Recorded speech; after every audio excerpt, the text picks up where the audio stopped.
Chers téléspectateurs, peuple de Dieu, bienvenue dans votre émission. Nous vous saluons au nom du Seigneur Jésus-Christ. Merci d'être connectés aussi nombreux et de nous suivre. C'est votre émission préférée, Docteur Enseigne. L'émission d'édification, d'exhortation et de consolation. Nous sommes situés au 15 rue Joseph Hénaf, à Drancy, en Île-de-France. Notre téléphone, c'est le 07 69 06 96 83. Alors, ce soir, nous recevons un homme de Dieu. Il n'est plus à présenter. Docteur Kalo Kabunda Albert Ier. Il est écrit ceci dans Malachie 2, verset 7, que c'est de la bouche du sacrificateur qu'on demande la loi, car c'est un envoyé de Dieu. Alors, nous le recevons. Bonsoir, docteur. Bonsoir. Comment vous allez? Dieu fait grâce, nous sommes bien portants. Alors, docteur, c'est écrit que c'est dans la bouche du sacrificateur qu'on demande la loi. Et ce soir, plusieurs personnes sont connectées pour entendre votre message, ce que vous devez nous donner sur la délivrance, version évangile éternel. Alors, nous sommes très heureux de vous parler encore.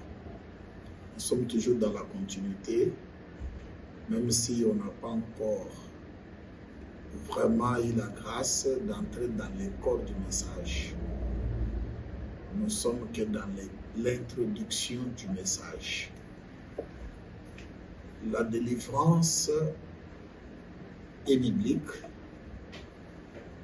La délivrance, c'est détacher quelqu'un de quelque chose auquel la personne est attachée. Pourquoi nous avons parlé de la version évangile éternel? Nous disons, l'évangile éternel, c'est la personne de Jésus-Christ.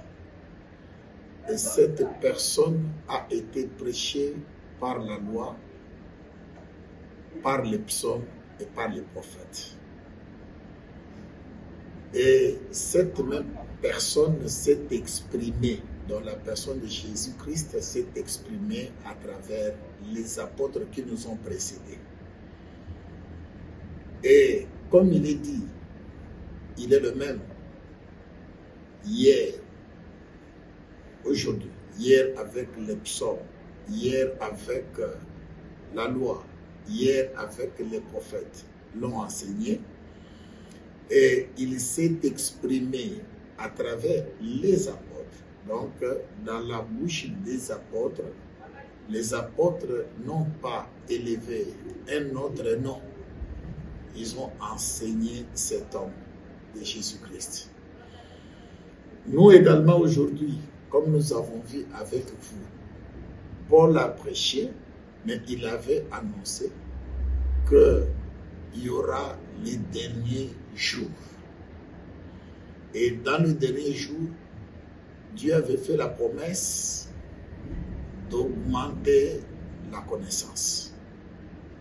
Parce que Dieu est un prophète, il savait que cette connaissance que j'augmente, je l'augmente parce que le serpent, qui est le diable, qui est Satan, qui rôde autour de l'Église, même dans certaines structures appelées l'Église, cherche la proie qui dévorait.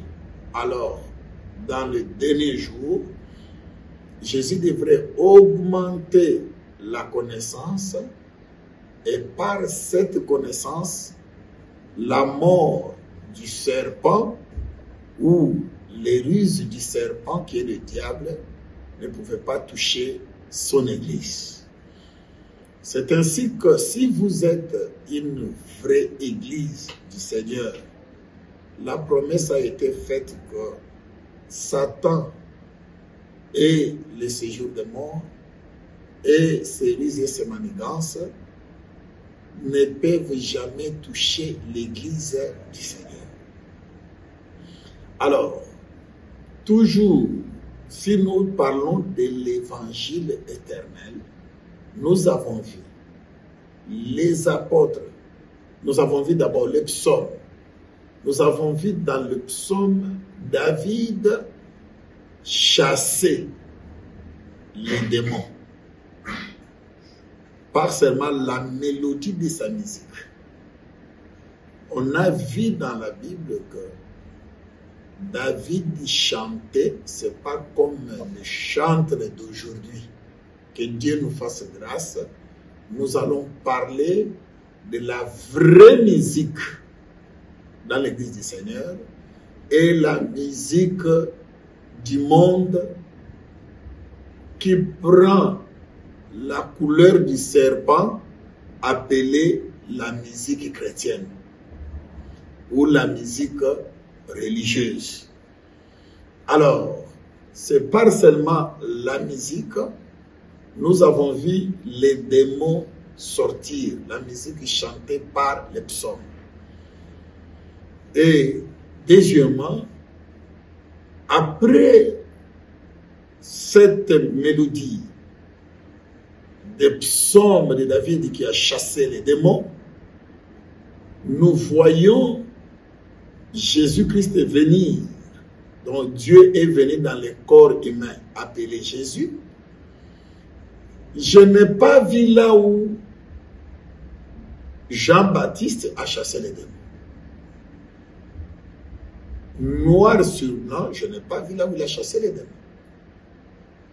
Mais je vois celui que Jean-Baptiste avait annoncé venir appeler Jésus-Christ dans sa prédication, dans son enseignement, dans sa prière, il chassait les démons. Je comprendrais que alors David qui avait chassé les démons, les mauvais esprits, dans Saoul là, c'était réellement Jésus-Christ. Donc David là était que l'ombre. C'est pourquoi cela dans sa vie s'est passé qu'une seule fois. Et il n'a pas continué. Pourquoi il n'a pas continué? Parce qu'il n'était pas la réalité. Tellement qu'il n'était pas la réalité, vous allez voir les gens vous dire, quand David a chanté, les démons sont sortis. Mais pose-les la question, pourquoi une seule fois seulement? C'est ça l'évangile éternel, le pourquoi de chaque chose. Vous verrez que dans la vie de Paul, et plutôt de Saoul, et de David, les démons sont sortis qu'une seule fois. Et dans la chanson. Mais vous verrez que plus tard dans son ministère, on n'a pas vu quelque part encore où cet homme-là de David fait sortir encore les démons. Cela s'est passé une seule fois, mais il y avait le pourquoi. Alors le pourquoi, c'était parce que lui, il n'était que l'ombre. Comme dans l'ombre, il n'y a pas la perfection, il fallait attendre la perfection pour voir maintenant la permanence de chasser les mauvais esprits. Raison pour laquelle Jean-Baptiste ne pouvait pas chasser les mauvais esprits, Élie ne pouvait pas chasser les mauvais esprits, Moïse également ne pouvait pas chasser les mauvais esprits, ne pouvait pas faire sortir les mauvais esprits. Tous ces prophètes qui ont précédé Jésus ne pouvaient pas le faire, noir sur blanc, voir cela se manifester dans les psaumes. Or, les psaumes, la loi et les prophètes, tous ces gens-là, tout ça était en David aussi. Alors, David était que l'ombre. Mais dans le ministère de ces garçons, Jésus-Christ, on a vu dans sa prédication, on a vu les gens être déliés. C'est ce que nous allons voir. Déliés. Jésus finit son travail. Il dit, Père, Père, tout est accompli. Il va maintenant s'exprimer à travers les apôtres. La vie permanente des apôtres avec les églises, et nous avons vu combien les apôtres chassaient les démons. Ils avaient la vraie parole. et il chassait aussi les esprits impurs. Alors si nous disons qu'aujourd'hui nous avons l'évangile éternel et que nous prêchons la vraie parole, on doit aussi constater dans nos églises, dans nos ministères, les démons chassés. C'est ainsi que Jésus lui-même va prendre maintenant, faire sortir les mauvais esprits ou chasser les mauvais esprits. Jésus-Christ appellera ça maintenant un signe de la croyance. Dans Marc, voici les miracles qui accompagneront ceux qui auront cru. En mon nom, ils chasseront. Est-ce que vous voyez? Non seulement que Jésus-Christ est le vrai David, l'original de David, a chassé tout au long de son ministère les mauvais esprits et les démons, mais il a envoyé tout celui qui croirait en son nom les chasser. Mais comment nous allons dire que nous sommes une église et que nous sommes incapables de chasser les mauvais esprits? D'ailleurs, je vous ai dit que les apôtres qui suivaient Jésus voulaient voir tout ce que Jésus-Christ avait fait s'accomplir dans leur ministère. Raison pour laquelle, ces jours-là, ils ont vu Jésus chasser un mauvais esprit. Ils sont allés le voir en lui disant, cette maladie, non, nous, on a tout fait pour chasser, ces esprits ne sont pas partis. Mais comment tu as fait? Vous connaissez la réponse de Jésus. Il y a les démons qui sortent que par des prières et par des jeûnes. Jésus leur a augmenté encore quelque chose de très important pour chasser les démons. Dans une église où les mauvais esprits ne sont pas chassés, dans une église où les prédicateurs sont incapables de chasser les mauvais esprits, surtout dans les derniers jours où Satan a serré les vis, Satan est devenu palpable.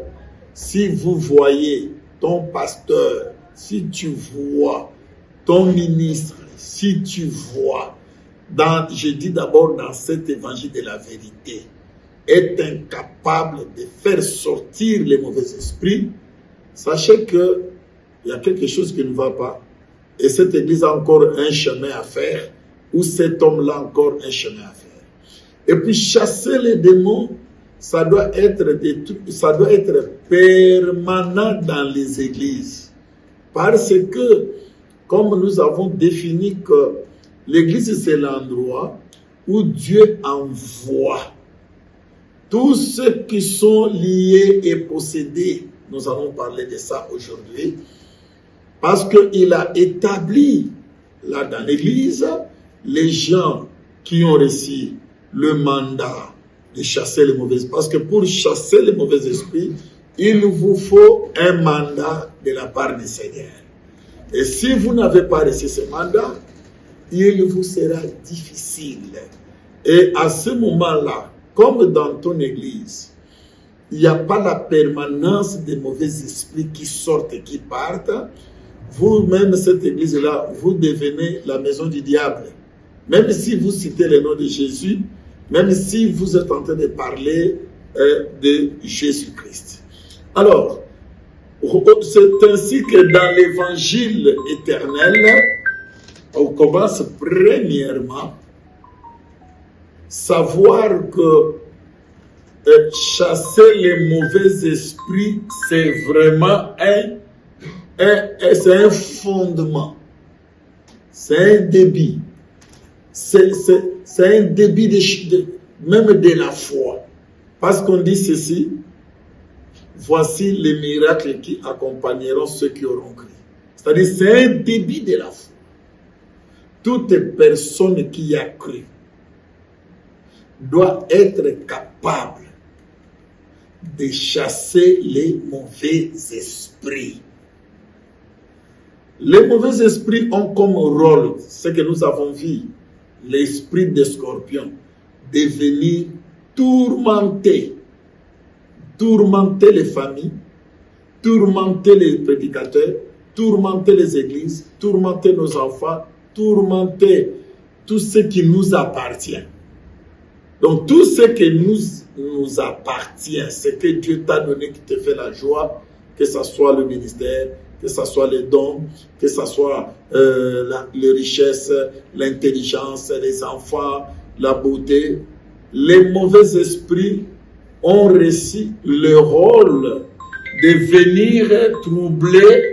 venir troubler en réalité tout ce qui t'appartient, qui fait ta joie.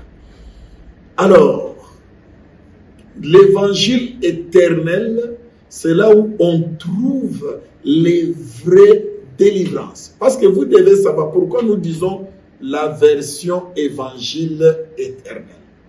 Pendant que nous allons lire d'autres passages, on va nous préparer l'imitation de chasser les démons. La Bible dit que Paul, habitué à chasser les démons, et il y a eu un groupe de gens, les fils de Séva, qui voyaient comment Jésus chassait les démons, et plutôt Paul qui chassait les démons, les mauvais esprits. Ils sont partis aussi vis-à-vis d'un homme qui était aussi habité par les mauvais esprits, pour imiter ce que l'apôtre Paul faisait. Arrivé là-bas, ils ont dit, je préfère qu'on lise d'abord cette écriture, l'imitation. Prenons c'est dans Actes des apôtres, Acte 19, verset 14. Lisons ensemble d'abord. Acte 19, verset 14. Ceux qui faisaient cela étaient 7 fils de Séva, juifs, l'un des principaux sacrificateurs. L'esprit malin leur répondit, je connais Jésus et je sais qui est Paul. Mais vous, qui êtes-vous? Voilà. Ça, ce sont les fils des souverains sacrificateurs. Ils étaient au nombre de 7. Mais ils ont imité la délivrance. Aujourd'hui encore, il y a, parce que Jésus-Christ est le même, hier, aujourd'hui, éternellement. Mon collègue Salomon dit que ce qui a été, c'est ce qui est et c'est ce qui sera. Donc, il y aura encore aujourd'hui l'imitation de délivrance. Et puis, avec des formules imitées, retenues. C'est pourquoi nous disons la version évangile, c'est-à-dire la version originale de Jésus-Christ lui-même. Deuxièmement, il y a aussi non seulement l'imitation, il y a aussi ce qu'on appelle les miracles. Les miracles. Là, il y a un verset de la Bible qui dit ceci. En ces jours-là, il y a aussi les miracles des serviteurs de l'iniquité. Les serviteurs de l'iniquité feront aussi les miracles. Je veux que cet enseignement, ça prend maintenant le corps. Soyez très attentifs parce que c'est très important pour ta vie, pour ton ministère, pour tout ce qui t'appartient, tes enfants, ta famille. Très important. Je veux qu'on lise encore cette écriture. Nous avons vu, d'abord, il y a la limitation de délivrance et avec les 7 fils de Séva. Mais là, les démons ont donné une réponse. Les démons ont dit, nous connaissons Paul qui a l'habitude de nous chasser. Mais les mauvais esprits connaissent celui qui a l'habitude de les chasser. Oh, je me cache pour que je ne sois pas vu par les mauvais esprits. Mensonge. Deuxième chose, et ils connaissent aussi au nom de qui le vrai serviteur Paul chasse les démons. Et là, quand ils sont partis, les démons n'ont pas répondu à cette prière. Donc, quand vous êtes dans un serviteur qui imite, mais que l'Éternel n'a pas envoyé, n'a pas donné le mandat, vous pouvez crier, crier, crier, les démons ne sortent même pas, les démons se moquent de vous. C'est ainsi que dans certains cas, vous entrez dans les églises, au nom de Jésus, mais les démons ne sont jamais partis. Ça, c'est l'imitation. Mais dans le livre de Matthieu, chapitre 19, qu'on nous lise maintenant, les délivrances qui ont connu le succès, mais des serviteurs des iniquités. Qu'on nous lise un peu ces passages. Matthieu chapitre 7, verset 21. Ceux qui me disaient Seigneur, Seigneur, n'entreront pas tous dans le royaume des cieux, mais seulement celui qui fait la volonté de mon Père qui est dans les cieux. Plusieurs me diront ces jours-là, Seigneur, Seigneur, n'avons-nous pas prophétisé par ton nom? N'avons-nous pas chassé des démons par ton nom? Et n'avons-nous pas fait des miracles par ton nom? Alors je leur dirai ouvertement, je ne vous ai jamais connu, retirez-vous de moi, vous qui commettez l'iniquité. Il y a les ministres et les serviteurs de l'iniquité. Quand on dit serviteur de l'iniquité, il ne faut pas comprendre cette écriture-là en français. Serviteur de l'iniquité. C'est quoi l'iniquité? Quand vous allez dans les livres des Thessaloniques, le frère, mon collègue Paul avait défini que c'est que l'iniquité. Il dit le mystère de l'iniquité agit déjà. Donc, ce sont les gens qui n'ont rien à voir avec la vérité, mais ces serviteurs, parce qu'on dit les serviteurs de l'iniquité, on ne dit pas ici le ministre de l'iniquité. Le ministre de l'iniquité. Ministre et serviteur, ce sont des personnes, ce sont des choses différentes. Nous verrons quand il y aura des questions et des réponses. Mais ici on nous dit, ils diront en ces jours-là, Seigneur, n'avons-nous pas chassé les démons? Il y a eu les délivrances. Mais cette délivrance, effectivement, les démons sont partis en son nom. Vous voyez? Mais, et c'était des serviteurs que Jésus n'a jamais connus.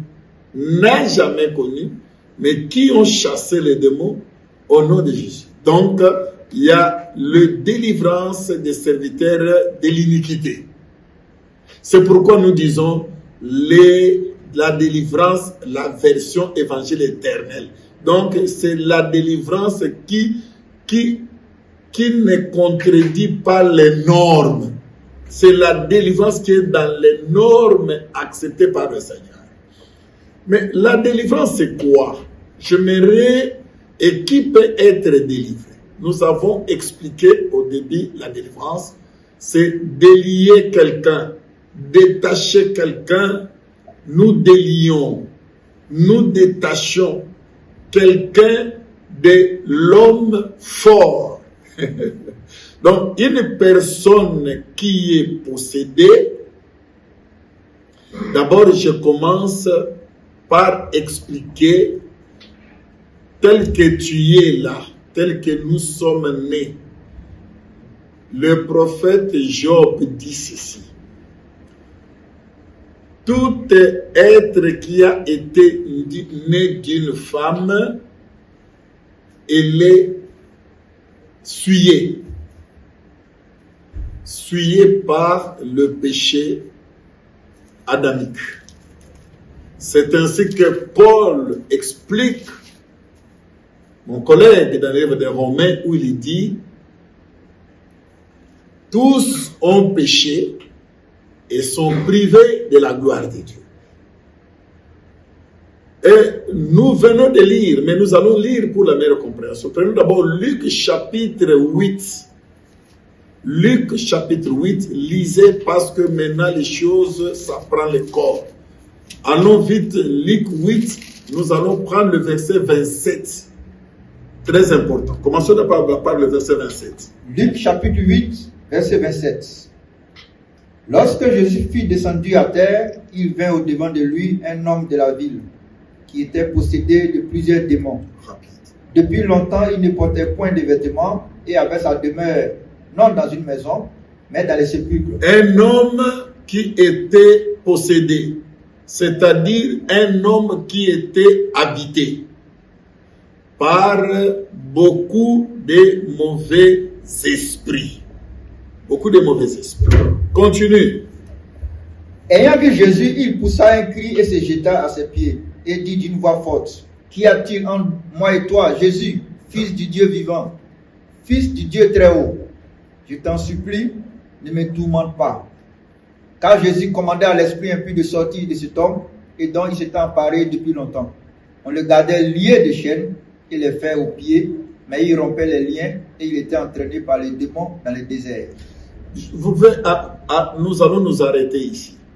Ici, nous voyons que la Bible dit l'homme était habité. Alors, pour comprendre être habité, d'abord, Dieu prend l'image de la maison. Tout homme que vous voyez, ma soeur, mon frère, là où tu es, sache que tu es une maison. Donc, le langage d'habitation, Dieu voyait la maison. Donc, nous changeons les termes. Au lieu de dire l'homme était possédé, ça risque d'être un peu possédé par les mauvais esprits. Ça risque d'être un peu difficile. Mais nous prenons un langage facile. Nous disons, tout homme est une maison. Étant une maison doit être habitée. Et habitée par qui? Habitée ici, c'est habité par beaucoup d'esprits. Beaucoup d'esprits habitaient cette maison. Pour saisir mon langage et confirmer ça, prenons Matthieu chapitre 7, verset 43 d'abord, on nous lise, Matthieu 7, Matthieu 12 plutôt, Matthieu 12. Matthieu chapitre 12, verset 43. Matthieu 12, 43. Il est écrit ceci. Lorsque l'esprit impur est sorti d'un homme, il va par des lieux arides, cherchant du repos et il n'en trouve point. Alors il dit, je retournerai dans ma maison, d'où je suis sorti, et quand il arrive, il la trouve vide, balayée, ornée. Reprends encore pour la meilleure lecture. Lorsque l'esprit impur est sorti d'un homme, il va dans les lieux arides, cherchant du repos, et il n'en trouve point. Alors il dit, je retournerai dans ma maison. Voilà. D'où je suis sorti. Vous comprenez? C'est-à-dire, l'esprit impur est sorti de la maison, donc de l'homme. Luc 8, quand on dit qu'un homme était habité de plusieurs légions, plusieurs mauvaises, c'est-à-dire une maison qui est habitée par les esprits impurs. Donc, les esprits impurs ont comme demeure, ils aiment la demeure, c'est l'homme, habité dans l'homme, et c'est très important. Et disent maintenant que quand l'esprit impur sort de la maison, maintenant il va dans le lieu aride, ne trouvant pas où demeurer, l'esprit impur parle aussi. L'esprit impur dit, je dois retourner dans ma maison. Donc il était dans cette maison, il fut chassé. Mais il doit retourner. Suivez-moi ici, très clair. Ici, c'est de l'évangile éternel. Qui est cet esprit impie qui a été chassé? Donc, juste à la croix, tout homme, d'abord vous devez savoir que tout homme est né, toute maison est née et toute maison est la demeure des mauvais esprits. C'est ça le péché d'Adam et Ève. Maintenant, à la croix, Jésus-Christ a chassé cet esprit, tous les mauvais esprits qui habitaient en nous. L'œuvre de la croix avait chassé tous ces esprits. Et quand ces esprits sont partis, quand Jésus a fini l'œuvre de la croix, cet esprit ici est parti. En partant, n'ayant pas trouvé l'endroit, ils reviennent encore dans leur maison. Donc, leur maison, c'était toi et moi lors du péché d'Adam et Ève. Continue. Verset 45. Il s'en va et il prend avec lui 7 autres esprits plus méchants que lui et ils entrent dans la maison, s'y établissent et la dernière condition de cet homme. On dit 7 autres esprits. Le 7, c'est un chiffre qui dit multitude, légion. C'est pourquoi on dit c'est la perfection, il n'y a plus rien à faire. Ça veut dire ceci. À la croix, Jésus-Christ a anéanti les guillons de la mort. Donc, à la croix, Jésus a anéanti. Je reprends les guillons de la mort. Il a anéanti la force de Satan. En anéantissant la force de Satan, ce jour-là, c'était une délivrance. C'est pourquoi l'œuvre de la croix, la première chose c'est que les gens ne comprennent pas. L'œuvre de la croix, c'était la délivrance de l'humanité. Ce qui veut dire l'homme est devenu libre, n'est plus esclave de l'homme fort. Vous comprenez? L'homme fort, nous allons le voir. Parce que Jésus explique. Dans la maison d'un homme fort, si vous entrez dans la maison où il y a un homme fort, personne ne peut entrer dans sa maison et prendre tout ce qui est dans sa maison et piller la maison, partir. Non, ça n'ira pas. Il faut commencer premièrement par lier l'homme fort et ça vous permet maintenant de prendre tout ce qui est dans sa maison. C'est écrit, n'est-ce pas? Amen. Est-ce que tu connais le passage? Marc chapitre 3. Lisons Marc chapitre 3. Verset 27. Lisez. Personne ne peut entrer dans la maison d'un homme fort et piller ses biens sans avoir auparavant lié cet homme fort. Oh, quand Adam a péché, Satan nous étions devenus tous, l'humanité, la possession de Satan. Et c'était lui l'homme fort. Et nous tous, sans exception, nous étions dans la maison. Il n'y a qu'un homme plus fort que l'homme fort qui s'appela Jésus-Christ à la croix, qui est venu lier Satan. Lier, c'est quoi?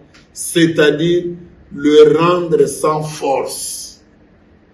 En lui rendant sans force, il nous a appris. Il y a ceux qui disent, mais c'est écrit où? Mais vous ne comprenez pas. Lisez Romains chapitre 6, Romains chapitre 7. L'Écriture déclare que Jésus, l'Écriture dit que pour entrer dans un autre mariage, vous devez d'abord constater la mort de l'homme. On ne dit pas la mort de la femme. Aussi longtemps que l'homme qui t'a épousé est vivant, tu n'as pas droit de prendre un autre mari. C'est ainsi que David, quand il est allé prendre la femme d'Uri, Bathsheba, Dieu la loi a condamné. Mais pour qu'elle devienne la femme de David, il a fallu la mort de son mari. Cela s'est passé aussi à la croix. Romains 7 vous aidera. À la croix, notre ancien mari, nous tous, c'était le diable. Et à la croix, il a été mort, nous avons été libérés, libres. Nous avons été libérés, nous sommes devenus libres. C'est ainsi que nous devenons la femme de Jésus si nous croyons en lui. Et je reprends. À la croix, Jésus-Christ a chassé l'esprit. C'était l'esprit de la mort. Cet esprit, quand c'était parti, ne trouva pas où aller, revient. Parce que pour cet esprit, l'humanité lui appartient. Pour Satan, le monde, c'est sa maison. C'est pourquoi il a dit à Jésus, vous voyez le pourquoi de cette écriture-là, il dit à Jésus, tout ça m'appartient. Alors, il revient. La Bible dit que s'il trouve la maison libre, et cela c'est pour accomplir le pourquoi de Jean chapitre 3, verset 16. Car Dieu a tant aimé le monde, il a chassé l'esprit de la mort, Satan qui nous avait pris en esclavagisme. Mais maintenant, Satan est anéanti. Pour que la protection divine entre en toi et soit avec toi, donc Dieu a aimé le monde qu'il a donné son Fils. En fait, quiconque croit. Donc, celui qui ne croit pas en Jésus-Christ dans cet évangile va se retrouver une maison vide. Et quand vous restez vide, malgré que Jésus a fait l'œuvre à la croix, mais que toi, tu ne crois pas, tu deviens une maison vide. Et maison vide, Satan, le diable, regarde. Quand il trouve que tu es vide, il amène, quand on dit le Saint-Esprit, il amène maintenant son royaume. Et c'est ça, on dit Saint-Esprit, il amène son royaume et Satan vient maintenant habiter en toi. Et c'est à cause de son habitation-là que ceux-là, que quand Satan viendra, il trouve que dans les autres, la maison ne sont pas vides. Ils ont le pouvoir qui nous a été donné à la croix. Mais nous avons cru. Nous avons encore le pouvoir de le chasser là où, de le déloger. Donc je change le terme. Déloger Satan. C'est ça ce qu'on appelle la délivrance. Je crois que je voulais ici montrer à tous les bien-aimés frères que il y a les gens qui sont devenus les royaumes de Satan et sans se rendre compte. Alors, la délivrance que nous sommes en train de parler ici dans l'évangile éternel, c'est vraiment déloger les 7 esprits, plus lui le premier. Parce que l'esprit qui parle, c'est la mort. La mort où est ton aiguillon, c'est ça l'esprit-là qu'on a délogé. Mais qui reviendra pour voir, j'ai été délogé, est-ce que cette maison est habitée? Et c'est ça le pourquoi du Saint-Esprit. que l'Éternel donne à son enfant le Saint-Esprit et la puissance. Quand vous recevez le Saint-Esprit, votre maison est habitée. Et quand l'esprit mauvais revient, quand la mort revient, il trouve que vous êtes habitué, vous êtes habité plutôt, vous êtes habité, l'esprit mauvais n'entre pas. Mais là où les esprits mauvais sont entrés, parce que ça fait 8, il prend 7. Je sais très bien. Il prend encore 7 autres, c'est ça la Bible. Il prend 7 esprits. 7, hein? Plus lui, ça devient 8. Or, 8 est égal à 1. Parce que dans la construction, dans la création, Dieu n'a pas compté le 8. En fait, le 8, c'est le 1. Dieu part 1, 2, 3, 4, 5, 6, 7. Il se repose, il n'y avait plus rien à faire. Et quand vous entrez dans 8, il veut dire 1 encore commence. Donc, c'est pour vous dire, et le 7 là, et lui-même est égal à 1. C'est lui, Satan, dans ses attributs qu'on appelle les mauvais esprits. Amen. Peuple de Dieu, nous sommes situés au 15 rue Joseph Enaf. C'est l'église de Drancy qui reçoit le docteur Kalo Kabunda Albert Ier, ministre de l'Évangile éternel. Alors, docteur, les 45 minutes sont épuisées. Alors, mais j'ai quand même une petite question à vous poser rapidement avant de donner votre mot de fin rapidement. Alors, tout ce que vous dites est vraiment succulent. Mais dans Marc chapitre 3, verset 22, qu'on vient de toucher tout à l'heure, l'homme fort, dans le groupe de prière, c'est cette écriture qu'ils utilisent pour pouvoir lier un démon. Parce que quand Jésus est venu lier cet homme fort, et ils voient ça comme... C'est ça ils utilisent, et puis voilà, ils ont fait de ça leur doctrine. Bon, comment vous pouvez expliquer ça? Ouais, je crois avoir donné l'explication. Oui. Quand on dit lié, Jésus prend ça comme un exemple. Il prend un exemple. Cette écriture est un exemple, mais un exemple, c'est ainsi dit l'Éternel. Il dit, quand il est dans la nature, quand vous entrez dans la maison de l'homme fort, il faut être plus fort que lui pour accomplir Luc chapitre 10, à partir du verset 19. Je vous ai donné les pouvoirs de marcher sur toutes les puissances. Maintenant, quand vous lisez la Bible en parabole, vous mourrez dans l'interprétation. Ici, on parle de l'homme fort, mais l'esprit n'est pas un homme. Vous comprenez? Donc, l'esprit n'est pas un homme. Mais Jésus ici parle de l'homme est liable, on peut lier l'homme. Mais l'esprit est invisible, vous ne pouvez pas le lier. Amen. Donc, c'est ça le problème. Quand vous entrez, ici, Jésus voulait dire, je suis moi qui est entré là où, parce que nous tous, on était devenus l'esclave. Je suis entré, je suis plus fort, c'est pourquoi nous l'appelons.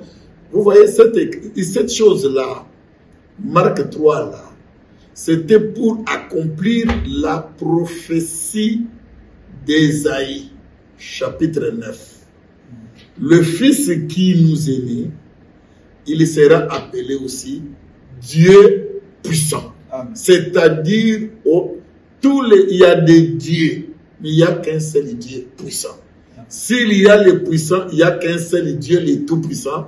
C'est lui-là qui avait pris le corps appelé fils. Donc, ce verset ne dit pas lier les mauvais esprits. Mais Dieu prend l'exemple d'un homme. Mais quand vous voyez les gens en train de dire, nous lions l'esprit, non, ces gens-là sont eux-mêmes liés. Et ils ont besoin d'une délivrance. C'est l'ignorance. C'est vraiment succulent, peuple de Dieu. C'est le docteur Kalo Kabunda. Posez vos questions, c'est vraiment succulent. Docteur, pour pouvoir finaliser cette émission rapidement, Alors, j'ai une petite encore question, parce que ce que vous dites est vraiment extraordinaire. Les 7 esprits qui sortent, sinon l'esprit qui est sorti et qui vient chercher 7 autres, c'est-à-dire ça fait 8, hein, quand il revient dans la maison. Alors, ceux qui nous suivent, ce côté-là, je veux que vous reveniez un peu dessus. Ça veut dire quoi? Ça veut dire le païen aujourd'hui, celui qui ne croit pas, ça veut dire qu'il a habité, ça veut dire le royaume de Satan vient habiter en lui. C'est ce que vous voulez dire en fait. Je veux dire ceci. D'abord, vous devez savoir que c'est quelqu'un qui est païen, il est la maison du royaume du Satan. C'est pourquoi dans l'évangile éternel, on dit, le païen ne pêche pas. Un païen ne pêche pas, il est lui-même le péché. Quand on dit, j'ai péché, j'ai fait du païen. Donc, il est lui-même le péché. Et pourquoi est-ce que Jésus-Christ n'est pas mort? Ou bien l'esprit là n'est pas sorti? Quand vous lisez là, dans Marc 3, que l'esprit est sorti. Ça, c'est l'œuvre de la croix. La réussite de l'œuvre de la victoire de Jésus à la croix. Mais après, si la personne ne croit pas, la personne reste une maison vide. Et pendant que vous êtes une maison vide, Satan et son royaume viennent prendre maintenant possession en vous. Et c'est ce que nous allons voir. Je voulais d'abord prendre possession en vous, c'est-à-dire tout païen que vous voyez, il est la maison de Satan, Amen. Son royaume. Et dans cela, j'avais besoin, et quand il est là-bas, il faut savoir quand Satan fait, vous devenez sa maison, parce que c'est sa maison. Raison pour laquelle dans Jean, ou plutôt l'Apocalypse chapitre 6, quand vous lisez, vous comprendrez ce que Jésus dit. Donc, après vous avoir délivré par l'œuvre de la croix, c'est-à-dire rendre Satan impuissant, l'homme fort a été affaibli. Et Jésus a pris tout ce qui était dans cette maison-là. C'est nous ici. Donc, maintenant, remarquez comment il parle dans Jean, plutôt Apocalypse 3, verset 20. Apocalypse 3, verset 20. Apocalypse 3, verset 20. Apocalypse chapitre 3, verset 20. Voici, je me tiens à la porte et je frappe. Si quelqu'un entend ma voix et ouvre la porte, j'entrerai chez lui. Je souperai avec lui, et lui avec moi, et lui avec moi. Donc, Jésus-Christ prend le langage de la porte, c'est-à-dire l'homme est une maison. Vous voyez pourquoi l'apôtre Paul a ramassé cette écriture. Il dit que vous êtes le temple du Seigneur. Il prend ce langage parce que Jésus-Christ lui-même était une maison. Un jour, Jésus-Christ a vu la synagogue. Il a vu plutôt la maison qui a été bien construite, le tabernacle qui était apprécié de tout le monde. Jésus va dire, détruisez-moi cette maison. Dans 3 jours, je vais la détruire. Amen.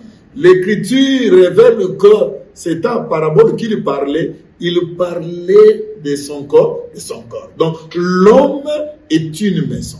Mais il faut chercher à savoir qui habite dans ta maison. Tu peux aller dans une église, tu peux crier, tu peux danser et chanter, mais le problème est de savoir qui habite dans ta... Parce que toi, tu es une maison. L'église aussi est une maison. Mais il faut chercher à savoir qui habite. Il y a des églises possédées. Donc, je veux dire, les églises habitées par le mauvais esprit. Là encore, vous allez me dire, mais où est-ce que vous ramassez cela? Jésus, dans Matthieu 21, lit pour moi, je crois que c'est avant le dernier verset, Matthieu chapitre 21, tu peux lire. Donc, Matthieu chapitre 21, verset 13. Verset 13. Et il est dit, il est écrit, ma maison sera appelée une maison de prière. Oui. Mais vous, vous en faites une caverne de voleurs. Continue. Verset 14. Des aveugles et des boiteux s'approchaient de lui dans le temple. Et il les guérit. Voilà. Regardez, il dit, ma maison, ça doit être une maison de prière. Attention, cette prière-là, c'est Jésus-Christ, Dieu Tout-Puissant. Non, nous y arriverons. Mais il dit, vous avez fait de ça la maison de voleurs. Donc, l'église est une maison. Maintenant, il cherche à savoir, il reste à savoir plutôt, cette église est quelle maison? Mais si c'est une maison, mais habitée, parce que chaque maison doit être habitée. Qui habite dans votre? C'est l'église. On a le nom de Jésus. On chante les cantiques au nom de Jésus. Et on prêche la parole au nom de Jésus. Mais est-ce que cette église-là, ce n'est pas une habitation des voleurs? Quand on dit les voleurs là, ce n'est pas autre chose. Les voleurs, c'est Marc chapitre 3. C'est Marc chapitre 3. Donc les 7 esprits-là, ramenés par le grand esprit qui a été chassé le premier, habitent maintenant dans cette église-là. Et les gens allaient prier. Les gens allaient dans le temple là. Ils adoraient et tout consort, sans le savoir que cette église était déjà devenue la maison des démons et des mauvais esprits. Et maintenant, je voulais parler pour terminer ce qu'on appelle mauvais esprit. Parce que c'est ça que nous devons chasser. Nous, on doit chasser les mauvais esprits. Luc chapitre 10 donne la véritable église de Dieu. Donc, la puissance de chasser d'autres esprits. Alors, vous devez savoir que c'est le combat de 2 maisons. Mais dans ce combat-là, Satan a un travail, Dieu a aussi un travail. Mais je voulais aider les véritables enfants de Dieu qui nous suivent et qui doivent comprendre que moi, je ne serai jamais l'habitation des esprits, même 2, 3, 4, même 7, non. C'est ça le problème. Alors, c'est quoi l'esprit? Prenons un peu, définissons d'abord que c'est qu'un démon, définissons que c'est qu'un esprit. Hébreu, c'est un passage que vous avez toujours lu, la définition de l'esprit. Hébreu chapitre 1, tu peux prendre le verset 14 et c'est très important. Lis pour nous. Hébreu chapitre 1, verset 14. Oui. Ne sont-ils pas tous des esprits au service de Dieu, envoyés pour exercer un ministère en faveur de ceux qui doivent hériter? Qui sont-ils? Les anges. Rentrez dans le verset 13. On définit les anges, Dieu définit les anges comme les esprits. Donc, on peut dire ceci. Quand on dit que les esprits possédés ou habités dans cet homme-là ou dans les maisons-là, donc l'homme c'est lui la maison. Et ça veut dire seulement que les anges habitent dans cet homme-là. Donc, au lieu d'appeler ça les esprits, nous allons appeler ça dans l'évangile éternel les anges qui habitent dans la maison.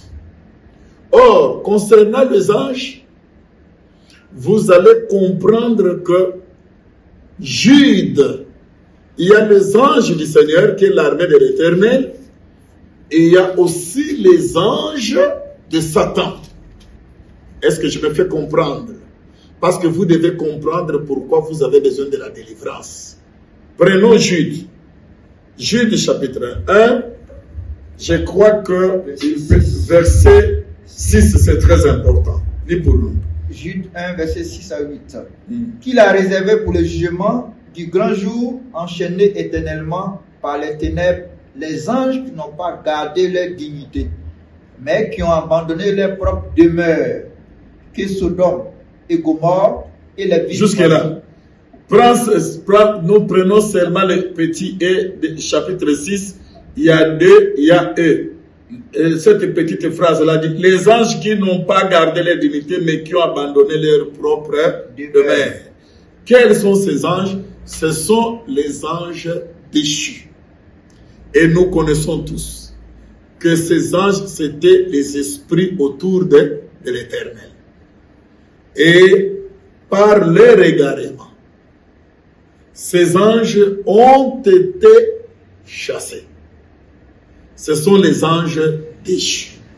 Ces anges-là, le jugement a déjà été, la condamnation pour eux a été déjà faite.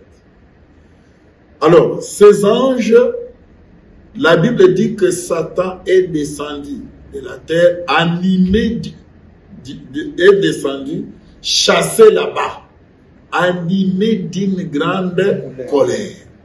Et la Bible dit même que dans Apocalypse chapitre 12, ne prends pas ça dans la révélation, je prends ça comme naturel. On dit que malheur à la terre, car Satan est descendu d'une grande colère. Pourquoi je prends Apocalypse, que Satan est descendu d'une grande colère? Pourquoi je prends ça naturel? Parce que cette descente a été confirmée par mon collègue, ami Pierre, qui a dit, Satan, c'est dans Pierre, Satan rôde autour de nous comme un lion. C'est-à-dire, les lions, c'est l'animal de rage. Donc, autrement dit, parce que le ministre ne répète pas. C'est pourquoi Pierre a dit la même chose avec Jean. Jean dit qu'il est descendu animé d'une grande colère. Mais Pierre dit qu'il rôde autour de nous. Nous, qui sommes nous? La terre. Et sur la terre, il y a son église. Animé d'une grande colère, cherchant donc qui dévorer. Par ici, je voulais vous dire, quand on dit nous chassons, alors quand cet esprit, quand Satan vient rôder autour de nous, c'est quoi sa mission? Habiter en toi. Parce que toi, tu es une maison. Habiter en toi. Et quand il habite en toi, et l'Écriture dit, quand nous disons vous êtes liés, ça veut dire vous êtes devenus un avec eux, ces anges-là déchus.